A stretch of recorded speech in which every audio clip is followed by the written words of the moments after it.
Les amis, Antoine Camboiré, le coach du Football Club de Nantes, qui nous fait l'amitié, la gentillesse d'être avec nous après cette victoire. Antoine, match à voir difficile. Ah mais j'avais dit, dit aux joueurs que ça se ferait dans la douleur, mais quel fait dans du bien. La souffrance. Ouais. Voilà. Mais vu, faut pas se mentir, ça fait 10 matchs qu'on n'en a pas gagné un, donc je pense pas dans un derby qu'on soit capable d'écraser Rennes 3-0. Je voyais pas ça comme ça. Donc j'avais dit qu'il faut aller la chercher, même pire que ça, il faut aller arracher cette victoire. Et c'est ce qu'on a fait, c'est dans la douleur bien sûr, mais comme on dit Ludo, hein, peu importe la manière, un derby ça se gagne, et puis un derby, non seulement ça se gagne, mais en plus ce qui compte c'est les 3 points, et puis surtout donc, ça vous rend heureux, quoi. Et puis surtout, enfin, donc on se fait un tout petit peu pardonner avec notre formidable public.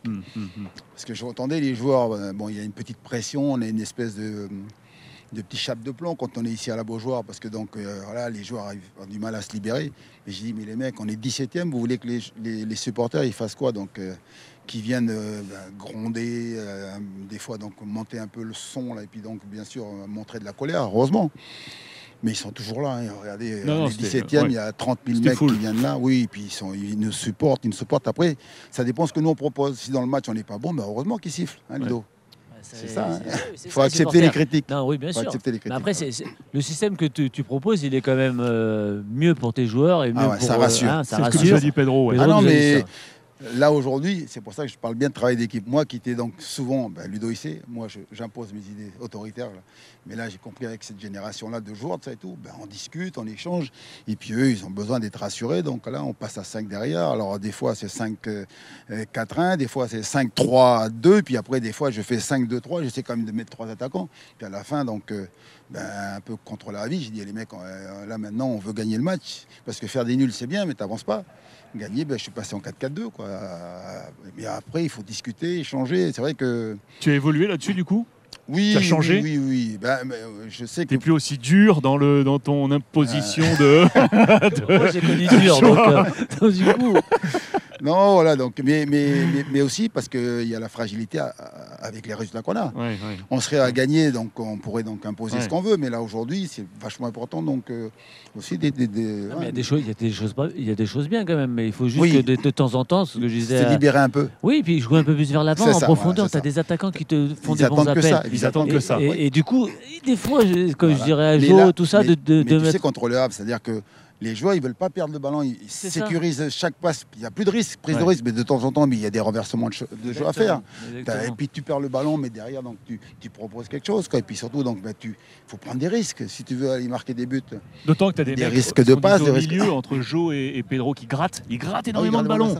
Donc c'est ensuite, une fois que ça s'est récupéré, dans ton bloc médian là, puis après c'est projeté. Mais en plus nous avec les 3 défenseurs, moi je leur demande donc des dépassements de fonction. Je demande des fois à Castelletto quand tu chopes le ballon là, si tu récupères un ballon, ce Goéry quand il a décroché tu récupères, tu peux donner. Puis tu as le droit d'y aller. Vas-y, il faut lâcher un peu. Tu peux dire à Simon ce qu'il ne fait pas une fois à l'année. C'est ça. Parce qu'il met des buts incroyables à chaque fois. S'il peut répéter ça serait du bien aussi. Mais tu sais bien Ludo, quand on n'est pas bien, donc bien sûr qu'on s'appuie d'abord sur les fondations.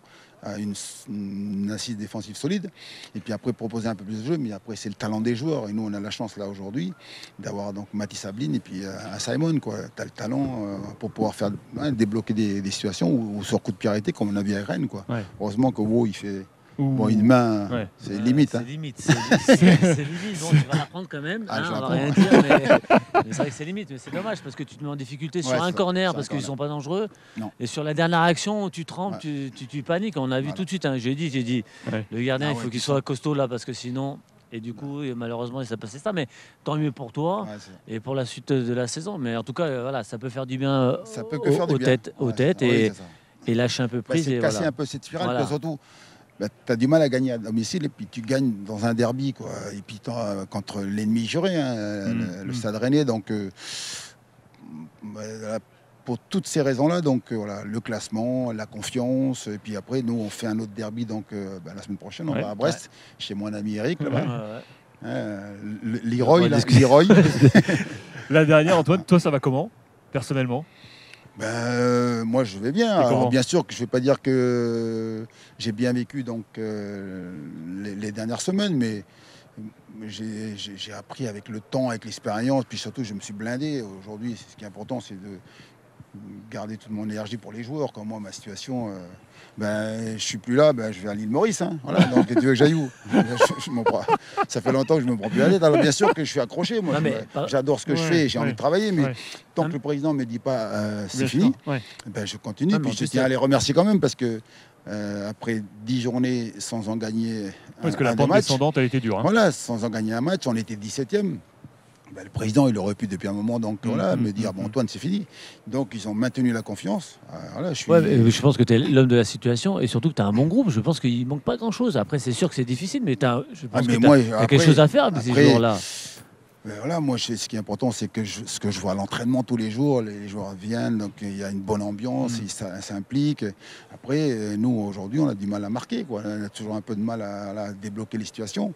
Puis, comme on disait, le facteur chance, à Lens, là-bas, tu mènes 2-1 au bout de 5 minutes. Tu prends un but et puis Nico, voilà, donc on fait des erreurs individuelles énormes. On sent une équipe qui est en manque de confiance, quoi.